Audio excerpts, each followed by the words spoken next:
আসসালামু আলাইকুম। যারা পানি সম্পদ অধিদপ্তরে আবেদন করতে পারেননি, তাদের জন্য নতুনভাবে আবেদনের আবার সুযোগ দেয়া হয়েছে। তো ১ম এ আপনারা আবেদন করবেন কিভাবে সেটা আমি দেখিয়ে দিচ্ছি।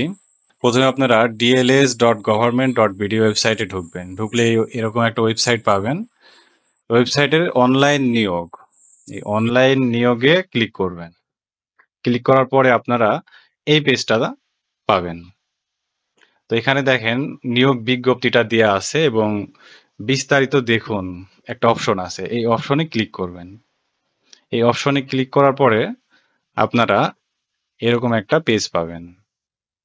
তো এখানে দেখেন আবেদন শুরুর তারিখ 18 এপ্রিল দেয়া আছে এবং আবেদন শেষ তারিখ 21 মে। মানে আরো ৩ দিন সময় দেয়া হয়েছে। তাদের কারিগরি সমস্যার কারণে অনেকে আবেদন করতে পারেনি নির্ধারিত সময়ের ভিতরে। সেজন্য তারা নতুনভাবে আবার ৩ দিন সময় এক্সট্রা দিয়েছেন। তো এখানে পুরো বিজ্ঞপ্তিটা দেয়া আছে এবং কে কোন পদে আবেদন করবেন সেই লিঙ্কটা দেয়া আছে। তো আপনারা এখান থেকে সহজেই আবেদন করতে পারবেন। আর কোনো সমস্যা হওয়ার কথা না। যদিও তাদের সার্ভারটা একটু স্লো কাজ করতেছে। তারপরে একটু চেষ্টা করবেন তাহলেই ইনশাআল্লাহ আবেদনটা করতে পারবেন। তো এখানে আমি অফিস সহকারী কাম কম্পিউটার মুদ্রাক্ষরিকে আবেদন করব। সেক্ষেত্রে অনলাইনে আবেদন এই অপশনটাতে ক্লিক করবেন। তো ক্লিক করলে আপনারা এরকম একটা অনলাইন ফর্ম পাবেন। অনলাইন ফর্মের যে আবেদনের করার পুরো প্রস্তুতিগুলো একটু সুন্দর করে পড়ে নিবেন। এগুলো দেখানোর কিছু নাই। তো এখানে বাংলাতে সবকিছু সুন্দরভাবে লেখা আছে। অপশনগুলো আপনারা নিজের তথ্যগুলা দিয়ে সুন্দরভাবে পূরণ করবেন। তো এখানে যেটা মেইন বিষয় সেটা হলো আপনার এই যে আমরা যে ব্যাংকে ট্রেজারি চালান করছি, এই ট্রেজারি চালানের এইখানে আমাদের চালান নম্বরটা দিতে হবে। আমরা কত নম্বর চালান করছি। চালান নম্বর, চালান নম্বরের তারিখ, তারপরে ব্যাংকের নাম এবং ব্যাংকের শাখার নাম দেওয়ার পরে এখানে আপনার চালান ফর্মের স্ক্যান কপিটা যুক্ত করতে হবে। তো আমরা এখানে তারা দিয়েই দিছে দেখেন 800x600। তো আমরা অবশ্যই এই বিষয়টা খেয়াল রেখেই আবেদনটা করব। 800x600 পিক্সেল যাতে হয়, সাইজের পিক্সেল যাতে হয় এবং জেপিজি ফরম্যাট হইতে হবে।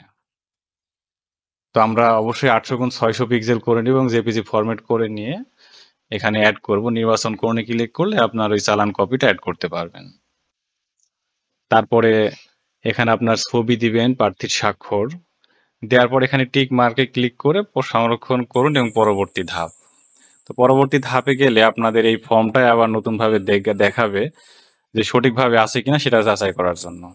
সবকিছু যদি সঠিক থাকে তাহলে আপনারা ফর্মটা সাবমিট করবেন। ইনশাল্লাহ এখন সহজে আবেদনটা সম্পূর্ণ হবে। আশা করি ভিডিওটা আপনাদের ভালো লাগবে এবং সহায়ক হবে। তো এরকম নতুন নতুন ভিডিও পেতে এবং সকল সার্কুলার বিষয়ে আপডেট পেতে আমাদের চ্যানেলটিকে সাবস্ক্রাইব করুন এবং এই চ্যানেলে আমি আগামীতে চাকরি নিয়োগের ক্ষেত্রে বাংলা, সাধারণ জ্ঞান এবং অন্যান্য বিষয়ে গুরুত্বপূর্ণ ভিডিও আপলোড করব। সেক্ষেত্রে আপনারা চ্যানেলটাকে সাবস্ক্রাইব করে রাখলে সহজেই সেগুলো পেতে পারেন। আশা করি ভিডিও ভালো লেগেছে। সবাইকে ধন্যবাদ।